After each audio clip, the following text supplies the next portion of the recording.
Hello! Kay nakauli naman ta sa tong bukid, aw diri na pud sa tong garden. Pag-harvest tag talong karon kay nay nag-order og 20 kilos and then kinahanglan na gid pud harbisan ang atong talong kay nanay mga unod nga hapit na magulang and naa na gid puy gulang na gyud. Muna laag pa more. Kaning talong pwede ra gid ni siya nga every after 3 days ka mag-harvest, unlike sa okra nga kinahanglan gid nga salang ra gid siya adlaw ka mag-harvest kay dali ra gid siya magulang. Nindot ba kay ning talong kay maabot siya og 1 year ay amo undang og pangunod. Sulit kaayo. Kauban din akong harvest ani si Jomay Kautik ug ang akong inahan nga si Catherine V.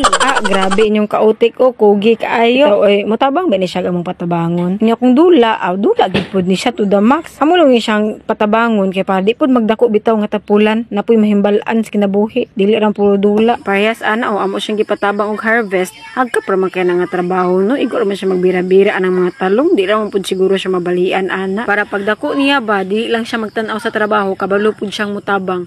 Mao na ang among goal. Murag daghan gid nimong na-harvest, murag mulapas gid siya 20 kilos no, pero okay ra man mulapas kay daghan man sa mamalit.